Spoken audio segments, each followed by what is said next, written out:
I'm here to talk about our platform, our online platform that CultureSuite is developing and has developed over the last 10, 15 years probably, and how we see accessibility, how we cope with accessibility challenges in the online environment for all our clients. But first of all, the introduction. So I am Ivo van der End. My pronouns are he, him. I am the product owner, CPO of CultureSuite. I am a white cis male, late 40s. I have short hair, I have glasses, and currently sporting a Joyce Theater t-shirt. Joyce Theater in New York, Manhattan is our first official US client on the CultureSuite platform, which we are very proud of. So in short, that is me. So what are we going to do today? A quick run through who are CultureSuite, so the name that you've been hearing about in this webinar. And then we'll switch on to digital accessibility, something that Caspian explained briefly as well. And then I want to take you all on a journey into accessibility and the comparison in accessibility on website platforms versus custom built websites, because it is a world of difference in there. Then we'll quickly jump into our CultureSuite platform, see what that's about, what we do, and how we cope with accessibility challenges there, and then have some conclusions and hopefully a bit of time left for a couple questions. So I'll dive right in. So who are CultureSuite? Our mission statement is we're making digital investment future-proof for arts and culture. So we are dedicated to the arts and culture sector. Been doing that since the early 2000s. We started. We currently have 25 team members across Europe, the UK, and the US, and 110 plus clients that are situated in the Netherlands and Belgium, Denmark, Norway, the UK, the US, and Canada. And they are all cultural organizations, venues that we support in their online presence. So as a brief history that is relevant for this story, CultureSuite is a combination, a merger of two companies, Peppered from the Netherlands and After Digital from the UK, both with different but similar journeys. So Peppered and After Digital both started out as bespoke website companies. That was a long time ago. Peppered started out in the time when online ticketing wasn't even a thing. Tickets were meant to be bought by phone or at the box office.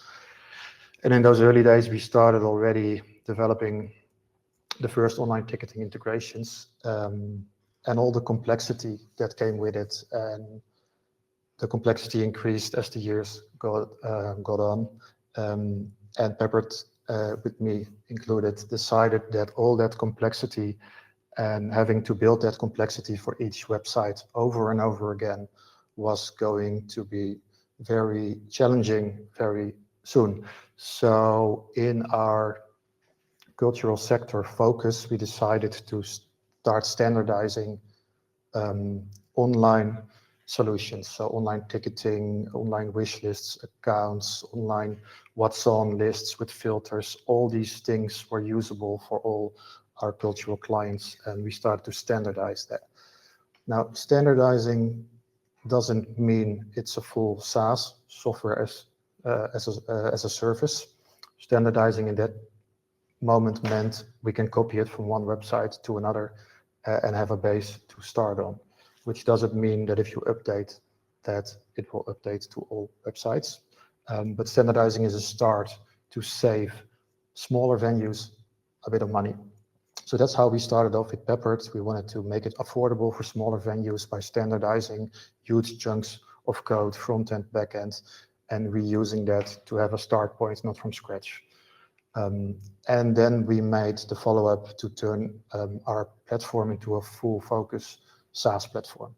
So what that means is that all the technology and all the features we offer online are coming from one source, and that source is an ongoing development. So every client, every venue that we have is stepping from that same source. It's online software as a service. We keep updating it, so no one is left behind, and everyone that uses our platform will be updated every couple of weeks with new releases.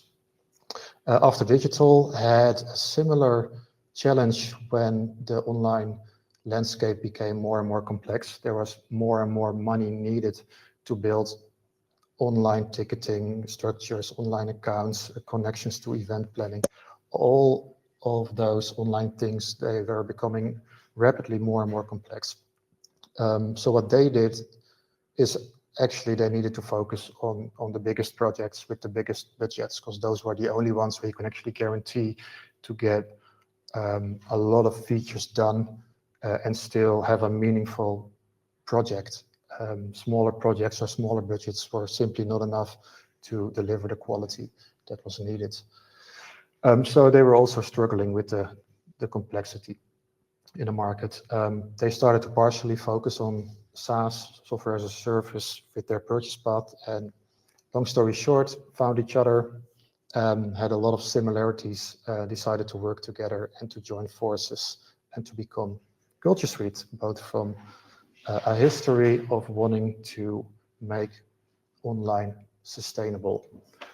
So our mission statement in regards to accessibility is that we want to offer accessibility that works for everyone.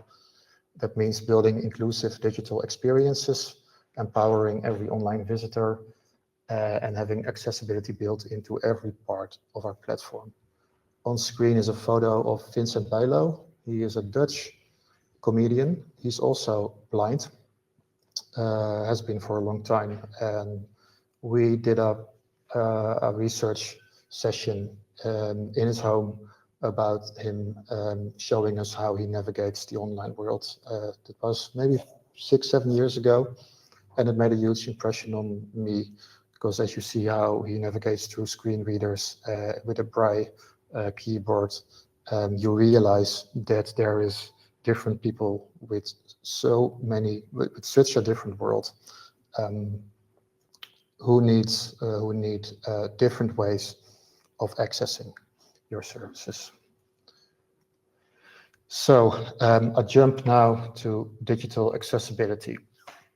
Accessibility, I can keep this very short, is very broad, a broad issue.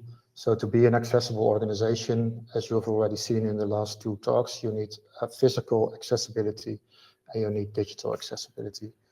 And since we are a digital agency, my role here is to tell you a bit about the digital accessibility.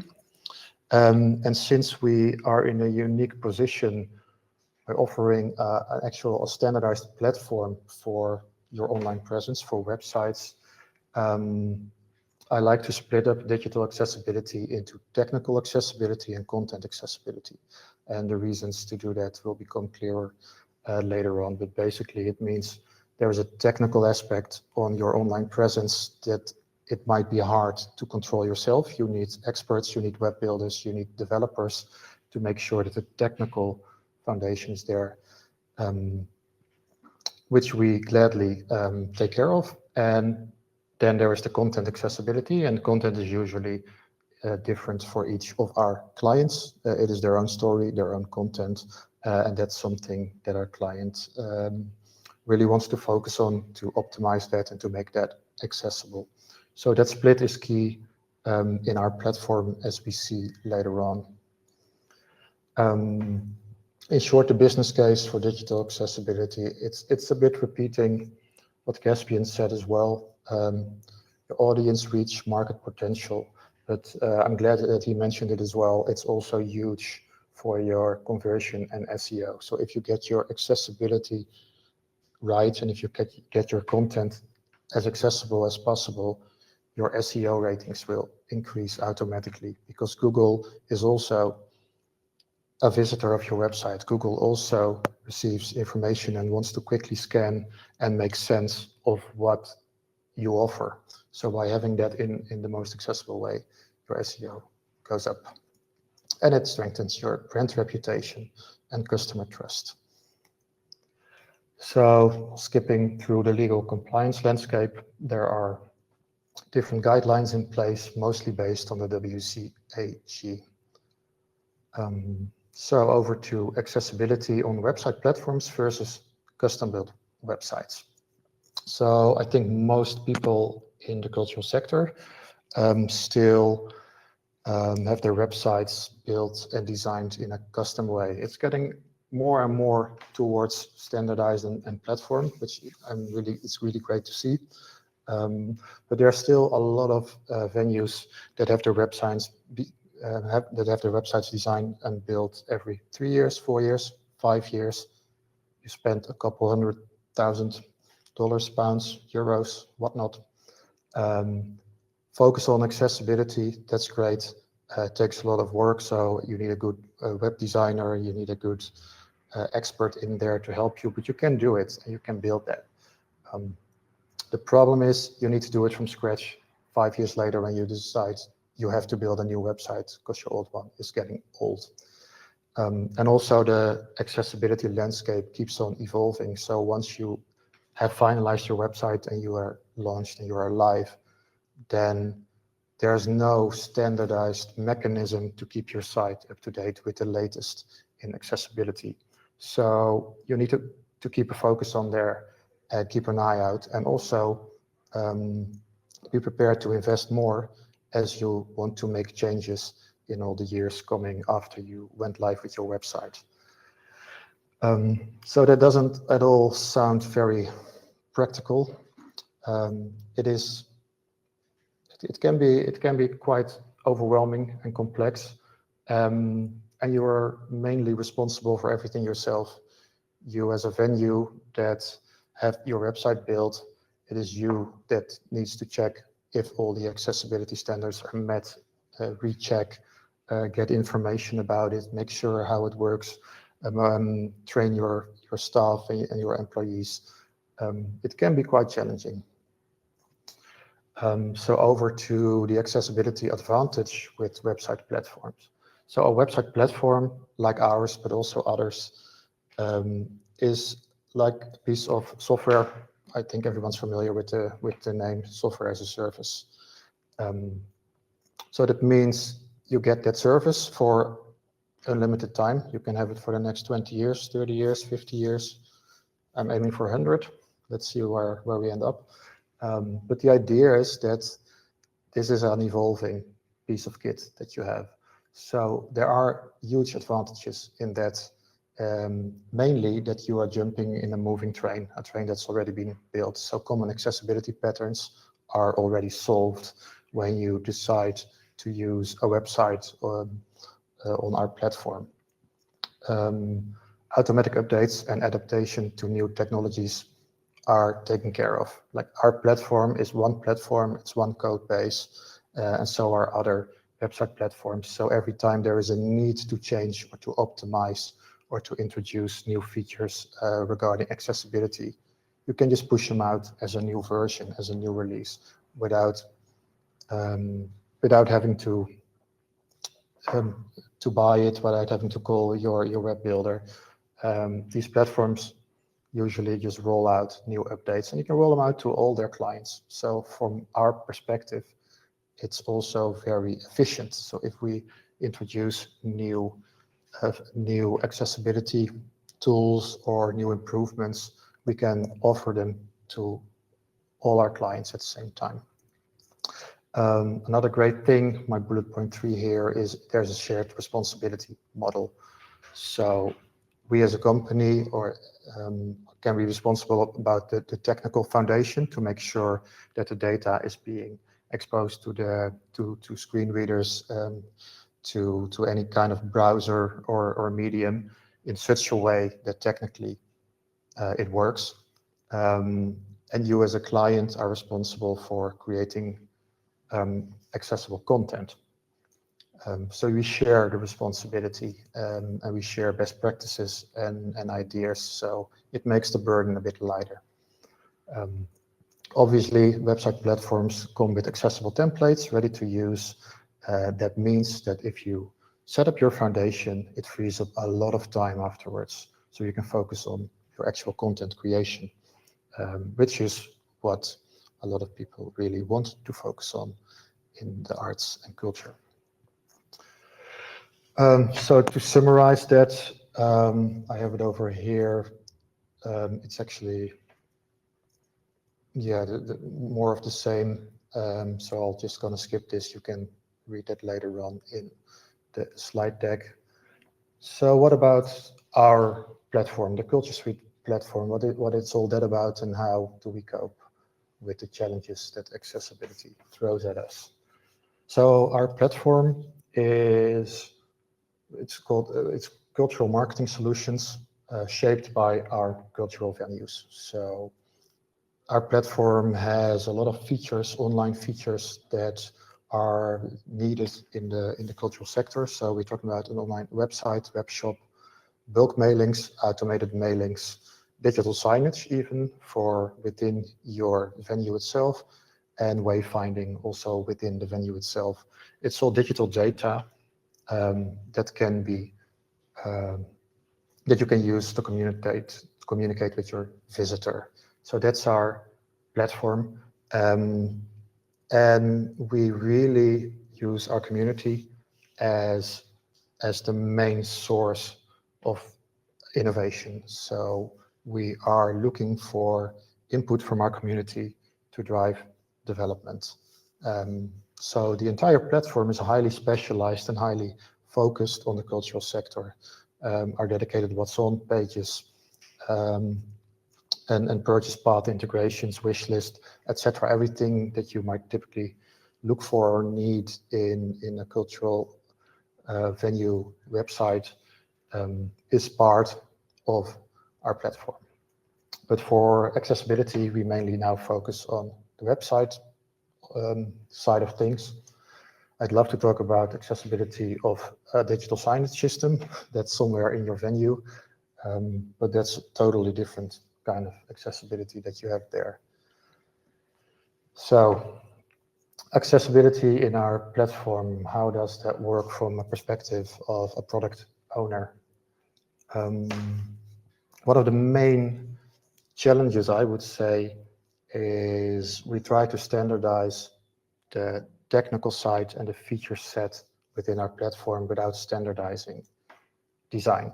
So we want to standardize everything that has a technical aspect, including the technical accessibility, to make sure that if we make improvements there or work on it, we can roll it out for every client.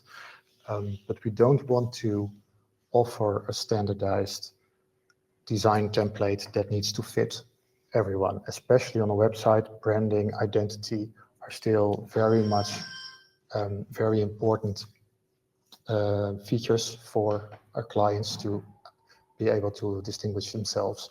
So what we need to do as a SaaS company is make sure that websites and visual identity can be completely different for all our clients, to make sure that they all can have a different identity, but still make sure that the foundation behind it is standardized, so that we can move quickly and roll out new accessibility features to everyone.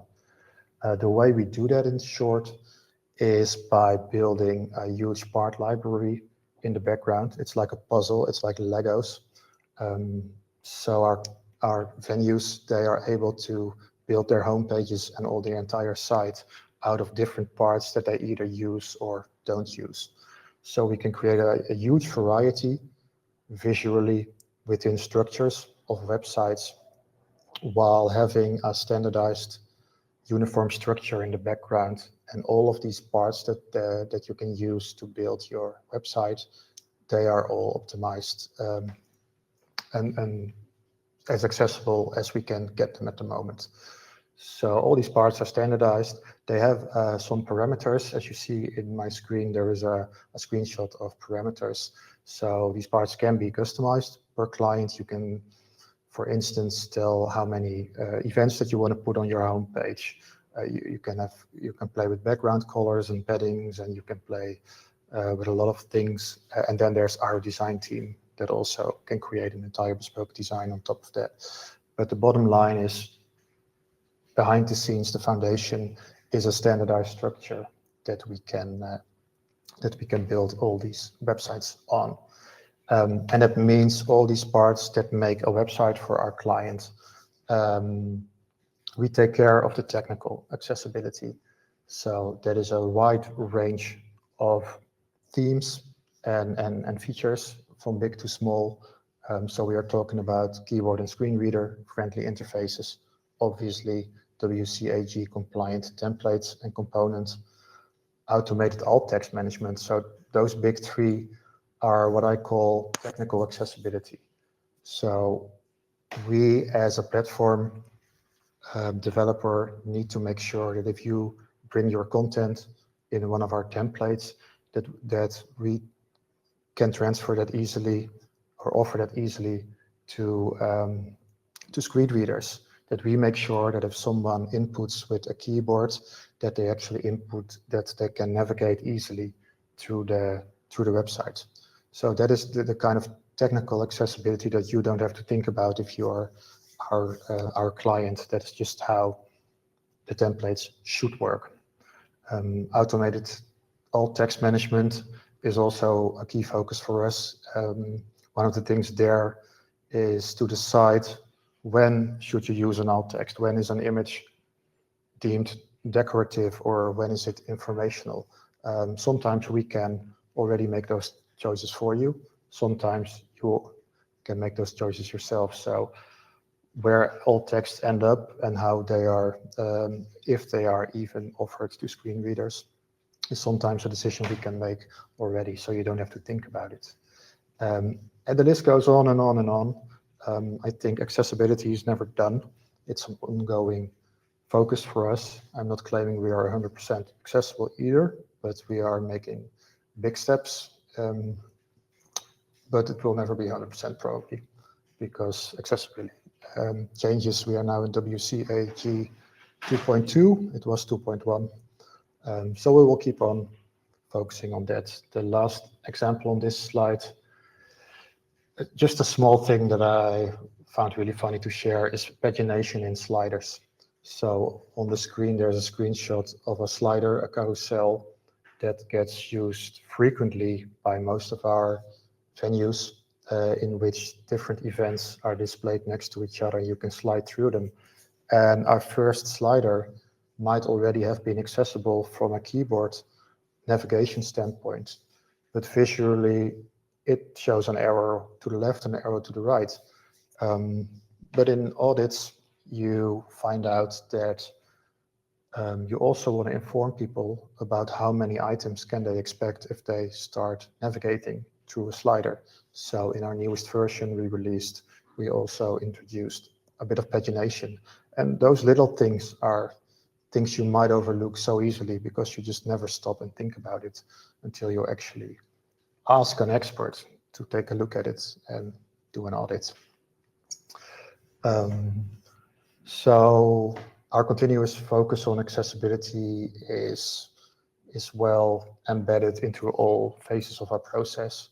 So if we are working with a client and we are in our website rollout phase, our design team is always looking at color contrast, font uses versus branding. So every client of us has a different branding, different fonts, different colors. Contrasts might vary between clients. So in dedicated design processes, we look at that and we look at acceptable contrast ratios and fonts, etc. And we also provide content training to our clients in that early phase of onboarding to make sure that everyone who's working in the CMS has a knowledge of what it is to create accessible content, what our tools are to help them with it, and how to get that started. And what you see after launch of a typical website, you can do audits, obviously, but you can also use tools like Google Lighthouse to just check in on your accessibility and your SEO and see how your site performs. That's available to everyone. So that's from our client perspective, but from our internal development perspective. So if we're designing and developing actual new features for the entire platform, there's a lot going on in the back. And what we embedded in our development cycles is also testing for screen readers, keyboard navigation. We have code reviews between multiple developers that are also focusing on accessibility, and the list goes on and on and on. And I agree wholeheartedly with Caspian when he says that accessibility should be a part of your definition of done. So every piece of new code that we release, we try to make sure that it is as accessible as it can be. So I mentioned the word audits a couple of times now.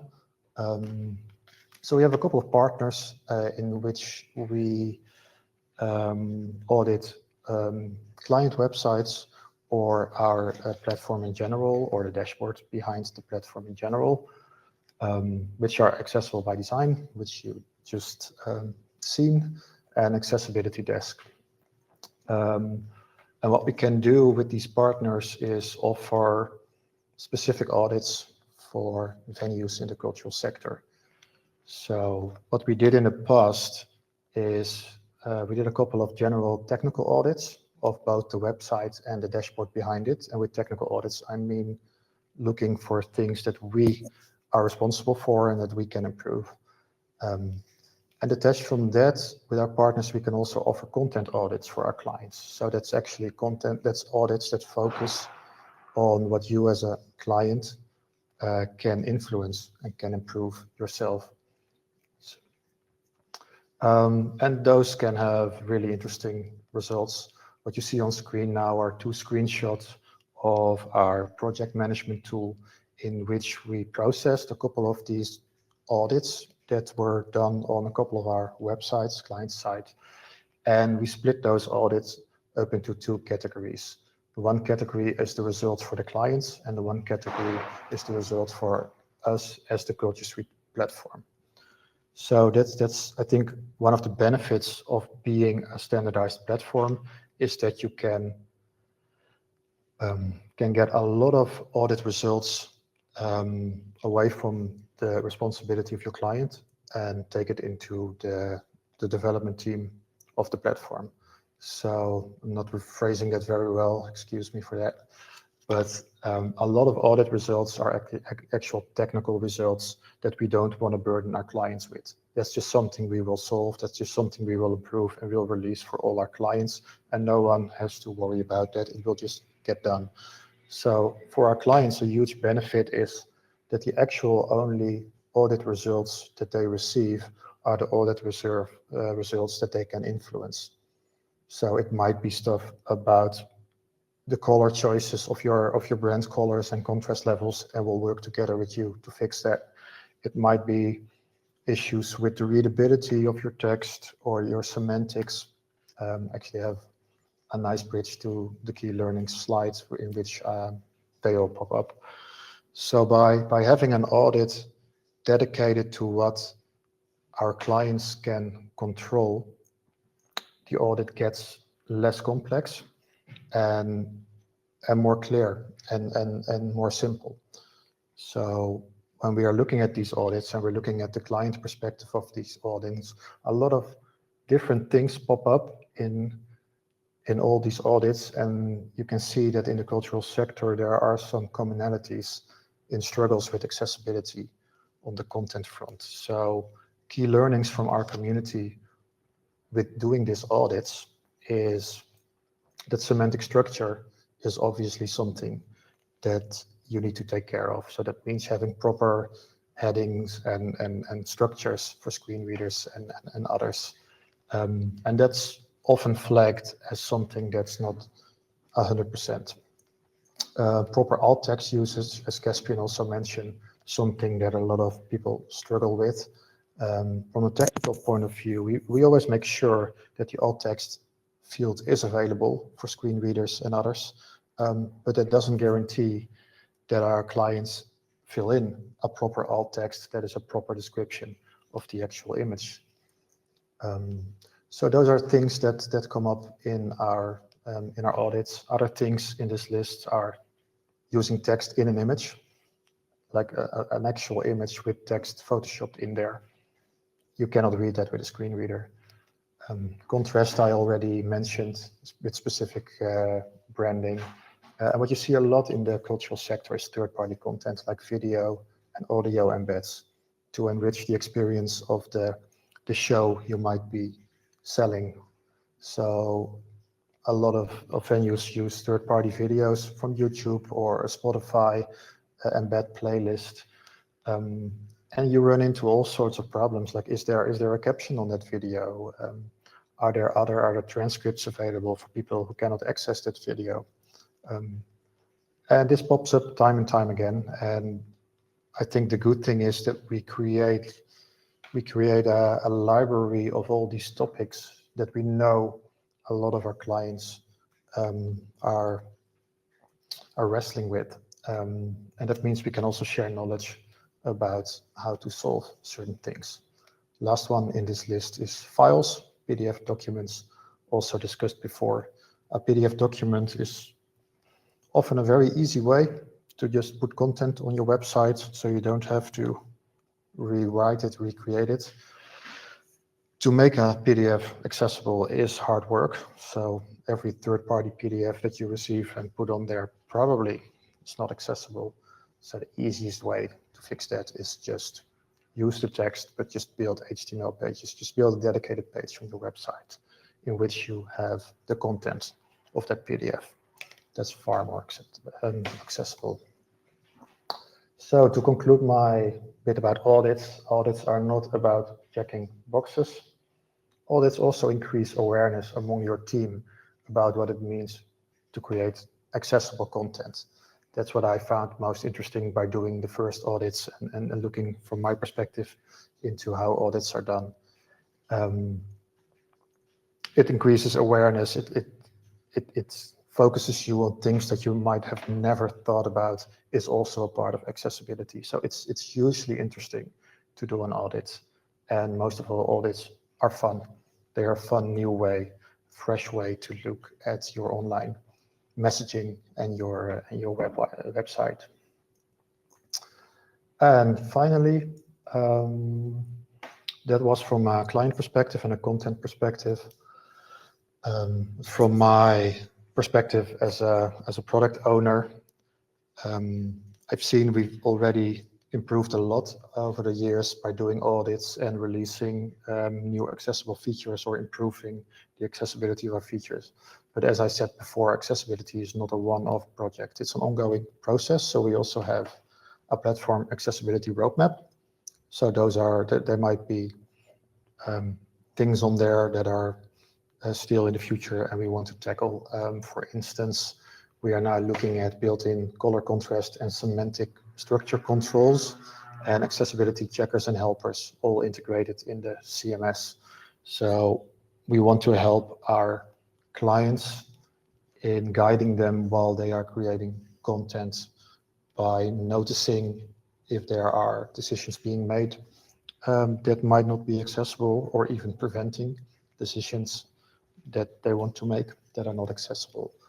So we also do that by only providing your branding colors in the markup tools for pages, for instance. Not having a color picker where you can select everything, but making sure that only certain combinations of your brand colors are available in which we know the contrast levels are correct. So we're not quite there yet, but we have a lot of ideas to bring that to a higher level. And one of our biggest ones is also optimizing our seat map accessibility. As you saw in Caspian's demo, seat maps can be quite challenging. Seat maps have the densest information concentration, I think, of any app, because there can be hundreds of seats. Each seat can have a different tier, can have different price types, can have a photo of the visual, the site onto the stage. And we've been testing our seat map before, and although you can navigate through it with a keyboard, it can get very tedious. In our first version of our seat map, it can be very tedious to have to tab through 400 or 500 seats. So even if technically you can navigate and technically it might seem accessible, still the experience of someone that actually uses a keyboard to navigate or a screen reader can still be tedious and still be off-putting. So there's always a next step. So that's why we have a roadmap. On our roadmap are big gains that we want to take in the next big steps in the next couple of months or years. Also a lot of smaller stuff. And it gets repopulated all the time with new insights. And luckily we can also check off a lot of boxes when we tackle them and roll them out to all our clients. So yeah, I think that's the examples that I wanted to give and conclude my chat with a conclusion. So I do believe that having a website platform like ours can be a long-term value for you and your venue, because we can keep it up to date continuously, so we can release new features and make sure that you are never left behind on legislation, make sure that we adapt to new situations. So it's a future-proof accessibility foundation. And the great thing is that we can be responsible for the technical side of accessibility. So our clients can be focused on the accessibility of their content, which I think makes it a simpler task. So yeah, build once, benefit for years. It almost sounds like a sales pitch. That was not my intention, but hey, you got to do it when you have the chance. So thank you for still being here after a long afternoon. And let's see if there's some questions in the chat.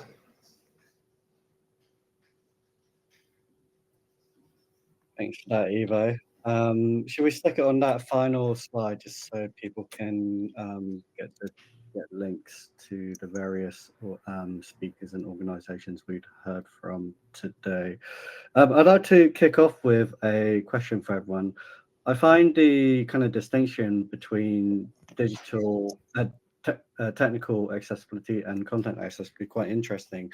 And I wonder whether you could talk through that process of technical accessibility and how that's rolled out to CultureSuite clients. For example, you mentioned that you're working on the seat map availability, and most people are probably quite familiar with reaching out to their vendor, to their website agency, and saying, look, we have this need, and drawing that out for them, and then obviously they'll have to pay a sum for that feature to be developed and released. So how does it work with CultureSuite? Yeah, good question. So I can't get my captions to work while you're talking. I'm struggling to activate. So I'm just repeating what you asked here. Is about some more insight about the process of how we get new features to our clients and how that works, right?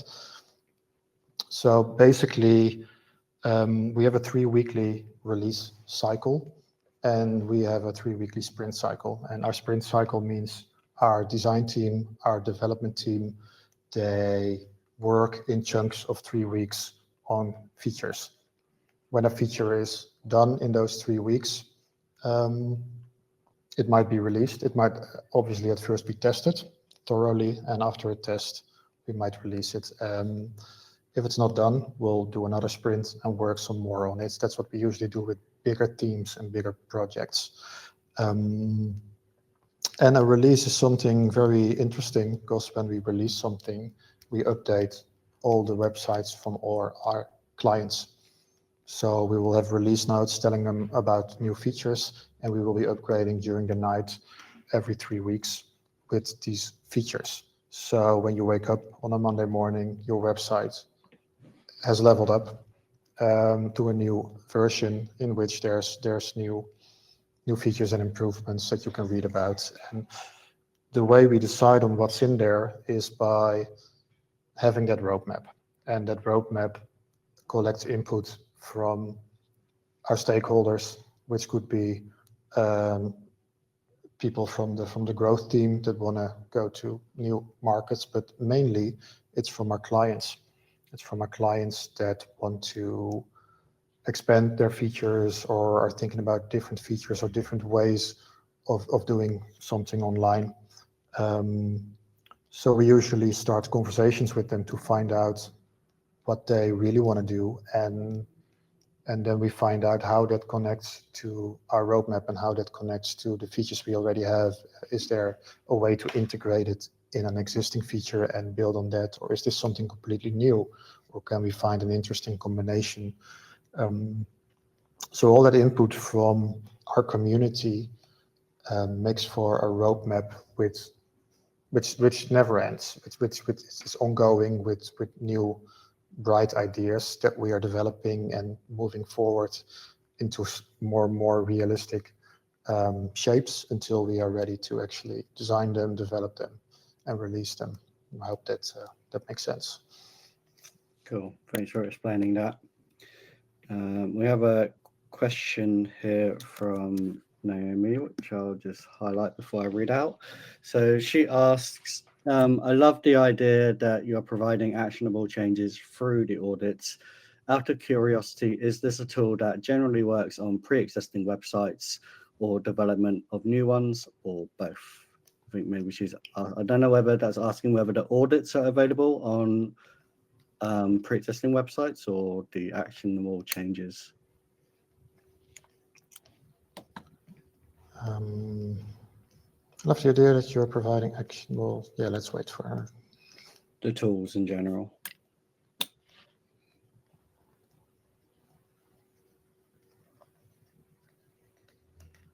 So I guess that's some of the accessibility tools that we provide with the day. Yeah.